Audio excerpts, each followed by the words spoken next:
Hey everyone. Yeah, in the video we are going to see what's the difference between UX design process and design thinking process. Okay, நீங்க நிறைய கேள்விப்பட்டிருப்பீங்க design thinking process பத்தி நானே நிறைய time சொல்லியிருப்பேன். It's a 5-stage process னு already நமக்கு கொஞ்சம் தெரியும் அதை பத்தி. If you are not aware of that, I have posted some videos on design thinking process. You can have a look. And UX design process, நம்மளோட process என்ன? So நார்மலாக design ப்ராசஸ்க்கும் டிசைன் திங்கிங் ப்ராசஸ்க்கும் என்ன difference, like which one we should follow, அந்த மாதிரி நிறைய doubts இருக்குது. இப்போ நான் ரீசெண்டாக கொஞ்சம் பேர்ட்டு வந்து கேட்குற இன்ஃபர்மேஷன் என்னென்னா, எங்களுக்கு டிசைன் ப்ராசஸ் வந்து டிசைன் திங்கிங் ப்ராசஸ் வந்து 5-stage process.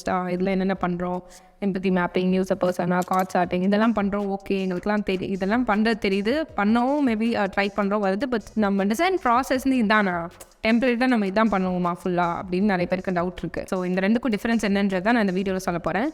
Let's get into the video now. Design thinking process is a 5-stage process which helps you to develop a user-centered design solutions for all the human problems, whatever we face in the application or a product. And when it comes to UX design process, it's an end-to-end multi-stage. நிறைய steps இருக்கும். It doesn't mean that நம்ம ப்ராப்பராக இந்த step follow பண்ணால் answer வந்துடும், அப்படி இருக்காது. So we have to find out those steps. ஒரு டிசைன் ப்ராப்ளம்ஸ்க்கும் நம்ம எதுக்காக சொல்யூஷன் கண்டுபிடிக்கிறோன்றத பேஸ் தெரிஞ்சுக்கிட்டு then we have to set up the process and we will start with the design. So இதுதான் நம்ம யூஸ்வலாக பண்ணுவோம். டிசைன் திங்கிங் ப்ராசஸ் இல்லாமல் the method UX design process that you're going to follow is what is going to come with you. உங்களுக்கே வந்து நீங்கள் set பண்ணிக்கிற ப்ராசஸ்ன்னு சொல்லலாம். நீங்கள் கண்டுபிடிக்க போகிற சொல்யூஷனுக்கு you are going to set up the process. So that's how ஒரு ப்ராப்ளமுக்கும் ஒரு ப்ராசஸ் டிஃபர் ஆகும். ஸோ இது எது பேஸ் பண்ணி வரும்னா UX design principles. அதை ஒரு பேஸ் லேயராக வச்சு we will come up with this process. I have come up with some sort of 8 stages in it. So இந்த 8 stagesல என்னென்ன நீங்கள் இன்க்ளூட் பண்ணலாம் அண்ட் தென் எந்த பெர்ஸ்பெக்டிவ்ல யோசிச்சு நீங்கள் ப்ராசஸ் செட் பண்ணலான்றதை I'll tell you now. இந்த ஸ்டேஜில் நம்ம என்ன பண்ண போகிறோமோ, இப்போ let's say you got a project or whatever it is, நீங்கள் வந்து ஒரு ப்ராப்ளம் சால்வ் பண்ணணும்னு உங்களுக்கு ஒரு ரிக்வெஸ்ட் வந்திருக்குன்னு வச்சுக்கலாம். ஸோ ரிக்வயர்மெண்ட் வந்திருக்கு. ஸோ அது வந்து you have to approach the problem in the perspective of 4 domains. இது எதுக்காகனா it doesn't mean only it doesn't include only design. நீங்கள் பண்ண டிசைன் யூஸ்ஃபுல்லாக இருக்கணும்னா it will be able to develop. அதே மாதிரி யூஸபிளாக இருக்கணும்னா it should be helpful for the users. And இது அஃபோர்டபுளாக இருக்குமா இல்லையான்றது பிஸ்னஸ்க்கு தான் தெரியும். அண்ட் ஈவன் தோ இது தேவைதானான்றதும் பிஸ்னஸ் சைட்லேருந்து யோசிக்கணும். So you have to think of in the different perspectives and collaborate with other teams, business, design, product and technical. So clarification இந்த 4 பேஸில் இருந்தும் எடுத்துக்கோங்க when you start designing for something. Once you discuss with these teams, then come up with your project plan, project scope. Scope is more important than anything. So and then deliverables and delivery date. So இந்த 4மே நீங்கள் வந்து come up பண்ணிருக்கணும். Final stageல you have to get it, like in the stage at least. In the second stage you have to understand the problem. Maybe what you can do is, it has an existing problem already. Mostly இருக்கிற products, நம்ம project வரது கம்பெனியில் work பண்ண products தான் எக்ஸிஸ்டிங்காக தான் இருக்கும். It doesn't mean புதுசாக என்ன மோர் அப்ளிகேஷன் கண்டுபிடிக்க போகிறோன்னே இருக்காது. So what you can do is do the secondary research, find the users and get the user personas. So user personas can be available online. நான் ஏன் இதை சொல்கிறேன்னா, டசன்ட் மீன் நீங்கள் interview எடுத்து தான் யூசர் பர்சனாக எடுக்கணும்னு அவசியம் இல்லை. சம்டைம்ஸ் இட் கேன் பி உங்களுக்கே தெரியும் இது என்ன டைப் ஆஃப் யூசர்ஸ் இருப்பாங்கன்றது. Maybe you can get it from the previous research, already பண்ணியிருக்க ரிசர்ச்சோ, செகண்டரி ரிசர்ச்சோ, ப்ரைமரி ரிசர்ச்சோ they have in there data. So come up with them and then empathise first. அதை வந்து ப்ராப்பராக எம்பத்தி மேப் பண்ணி பாருங்கள். ஹவு இட் கோஸ், அவங்களோட ஜேர்னி எப்படி இருந்திருக்குன்றதை அண்டர்ஸ்டாண்ட் பண்ணிக்கோங்க. ஸ்டேஜ் 3. ஸோ பேஸ் ரிசர்ச் வந்து இந்த ஸ்டேஜில் you can come up with this empathy map. சில பேர் வந்து என்ன பண்ணாங்கன்னா, ஓரளவுக்கு அண்டர்ஸ்டாண்ட் ஆனாலே they can go to primary, டேரக்டாக ப்ரைமரி போயிடலாம். இந்த ஸ்டேஜில் இருந்து நீங்கள் இன்டர்வியூ எடுக்கணும்னா எடுக்கலாம், or else you can just start continue with இதுக்கு இப்படி சொல்யூஷனிங் பண்ண நல்லாயிருக்கும். You can start ideation. So in the second stage you can start doing that. If it's going to create a lot of impact, then you have to start a very big UX research. So it's not a big, it doesn't mean the timeline. So நீங்கள் எவ்வளோ effort போடுறீங்கன்றதை பொறுத்து. ரொம்ப இம்பாக்ட்ஃபுல்லாக இருக்க போது இந்த ரிசல்ட்ஸ்னால் you have to put on all your efforts to do this UX research. So நான் இதுக்கு முன்னாடி வரைக்கும் சொன்ன ஸ்டேஜ் எதுக்காக நீங்கள் பண்ணணும்னா, டிசைன் டேரெக்டாக வயர் ஃப்ரேம்ஸோ விஷுவல் டிசைன் ஸ்க்ரீன்ஸோ டேரெக்டாக குதிக்கிறவங்க நிறைய பேர் இருப்போம் நம்ம. ஸோ டியூ டு டைம் கிரன்ச்னால. ஸோ அந்த டைம் கிரன்ச்சை வந்து எப்படி ஹேண்டில் பண்ணுறதுன்றதுக்காக தான் ஃபர்ஸ்ட் 2 ஸ்டேஜ் சொன்னேன். So you can follow them and then start doing your designs.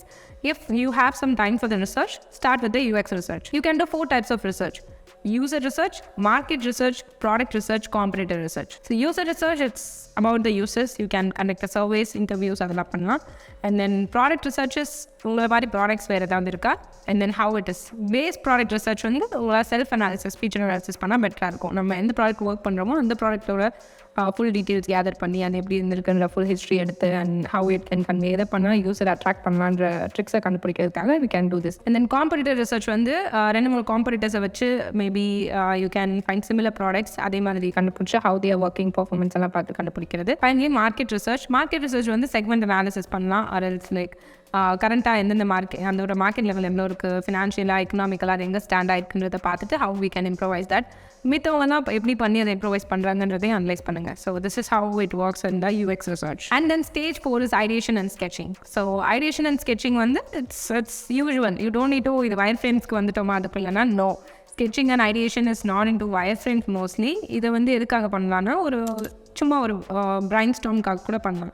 Brain storming in the sense நிறைய ஐடியேஷன் டெக்னிக்ஸ் இருக்குது. I have posted a video already about ideation techniques. You can check that if you are உங்களுக்கு என்னென்ன types of ideation techniques இருக்குன்னு டவுட்டில் இருந்தால் you can check them. So basic வந்து brainstorming mind மேப்பிங்லாம் பண்ணுறது ரொம்பவே ஈஸியான வேலை. So you can maybe if you guys know it or else நிறைய இருக்குது. பாடி ஸ்டார்ம் இருக்குது, அப்புறம் பிரைன் ரைட்டிங் அந்த மாதிரி நிறைய இருக்குது. You can check them. And if you are interested, you can also do that. Brainstorm பண்ணுறது it's enough ன்னு சொல்லுவேன் if you have less time. When it comes to sketching, start with the sketch. நார்மலாக பேப்பரில் கிறுக்கி பண்ணுங்க.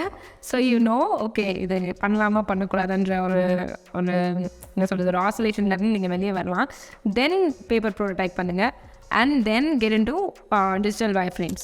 So in the mono next you can start with that. Then 5th stage you can do your high fidelity mockups and prototypes. So idu vandu visual designs நம்ம obviously நம்ம எப்படி working prototype எடுத்து வரதுன்றத பார்ப்போம். So that comes under visual designs, of course we know that. Stage number 6 is usability testing. இது என்னன்னா நீங்கள் எடுத்துகிட்டு வந்த ஐடியாஸ் சொல்யூஷன்ஸும் ப்ராப்பராக இருக்கான்னு வேலிடேட் பண்ணுறது first point. And then second one is identifying the usability issues. நீங்கள் ப்ரோடைப்பை ஒருத்தவங்க யூஸ் பண்ண வைக்கும் போது தான் இது கெட் டு நோ ஓகே இது ஒர்க் ஆகலையா, அவங்களுக்கு இது பிடிச்சிருக்கா, அண்ட் தென் எவ்வளோ டைம் செகண்ட்ஸில் அவங்க அதை டேக் பண்ணுறாங்க, it's others taking time are searching for it. இது எல்லாத்தையும் நீங்கள் இங்கே அனலைஸ் பண்ணலாம். ஸோ யூசபிலிட்டி இஷ்யூஸை உங்களால் ஈஸியாக கண்டுபிடிக்க முடியும். அண்ட் தென் டெஸ்ட் ஆக்சசிபிலிட்டினா சில பேர் இதனால் யூஸ் பண்ண முடியல, சில பேர் சொல்கிறாங்கல்ல. ஸோ தமிழ்லேயே இங்கிலீஷ்லேயே மாற்றி போடும்போது தமிழில் போடும்போது இங்கிலீஷில் போட நல்லா இருக்குன்னு ஒரு சில பேர் கமெண்ட்ஸ் பண்ணுவாங்க. அதே மாதிரி இங்கிலீஷில் போடும்போது தமிழில் போடுவாங்க. இதெல்லாம் தான் ஆக்சசிபிலிட்டி இஷ்யூஸ். ஸோ இந்த மாதிரியான ஆக்சசிபிலிட்டி இஷ்யூஸ் வந்து நம்ம ப்ராடக்ட்ஸில் நிறையவே வரலாம். People might not know. So அதனால நீங்கள் இதெல்லாம் செக் பண்ணணும். Testing the accessibility and usability டெஸ்டிங்கில் இது இன்க்ளூட் ஆகுது. And then also you have to find the business opportunities when it comes to usability testing. மேஜராக அதை கனெக்ட் பண்ணுறதுக்கு யூசர் ஒரு ரீசன், அவங்களை சாட்டிஸ்ஃபை பண்ணுறது ஒரு ரீசன். செகண்ட் வந்து பிஸ்னஸை சாட்டிஸ்ஃபை பண்ணணும், பிஸ்னஸ் பீப்பிளை. ஸோ யார் நமக்கு ப்ராஜெக்ட் கொடுத்தாங்களோ. ஸோ இங்கே எந்த இடத்துல லாஸ் வரதுக்கு நிறைய சான்ஸ் இருக்குது. லாஸ் இந்த சென்ஸ் எந்த இடத்துல ப்ராடக்ட் வந்து டவுனாக போகிறதுக்கு, யூஸ் பண்ணாமல் போகிறதுக்கு நிறைய சான்சஸ் இருக்குது நம்ம கண்டுபிடிக்கலாம். ஸோ அதனால் அந்த லூப் ஹோல்ஸாக கண்டுபிடிச்சி ஃபிக்ஸ் பண்ணுறதுக்காக தான் இது. And then how you can improvise your usability.